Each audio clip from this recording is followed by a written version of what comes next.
I think we had the event to do with Palestinians, and that was drones and arms issues, as well as refugees in general, treating people badly at the clock tower. And there are a lot of people from different communities there. Well, quite a range of different communities, so not all the general sort of activists. Um, People, from the Muslim community, from CND, from Amnesty, and from the Quakers. I know there was a Syria protest at the train station to do with Aid Not Arms, and Jonathan John Ashworth came along, the MP for Leicester North, happened to be passing and got involved, which was good. There was the event with Showcase Smoothie. These are in no particular order. And Showcase Smoothie was rap and music, and there was people speaking up, and I just said a little bit about an asylum seeker, someone who wanted to claim refuge in this country, and got very, very positive response from that, which passed on to the card being passed on to him, which was good, which helped him through difficulty. The other campaigning, including him, to do with his detainment, went up with City of Sanctuary and others.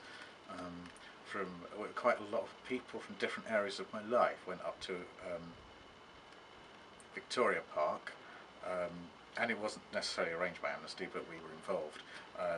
And football was involved, five-a-side, something that I'm not involved with, which really sort of hammered it home that people have definitely normal lives, and then suddenly the state comes in and there is a problem and everything goes wrong. It can go wrong, but there was a relatively happy ending to that story. The AGM in Warwick, which was good because Enya came along and Richard came along, and we heard that's a national AGM. So there were a few hundred people coming from lots of different areas of campaigning for Amnesty and making the decisions about where Amnesty should go.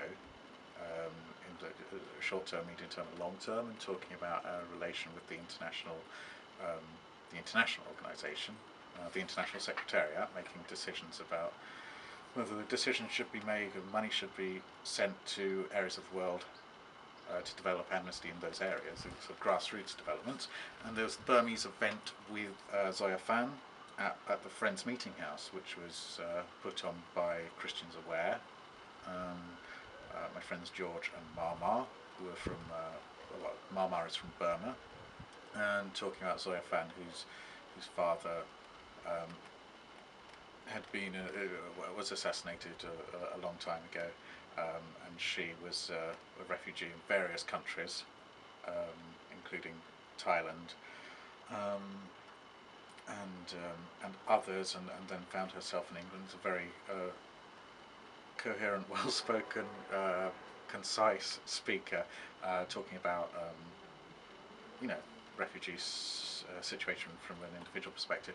And then there was also the invitation from Leicester Sikh Alliance, which meant a lot to me, because they had an event to do with human rights, not necessarily from a Sikh perspective, but it was there was a speaker who spoke about Sikhism, and he taught me a lot about what Sikhism is, and really underlined how wide a community we are. And I met another guy from the security services there who was talking about it from the perspective of disaffected communities wanting to act and possibly getting misled or feeling frustrated by their lives and choosing the wrong path.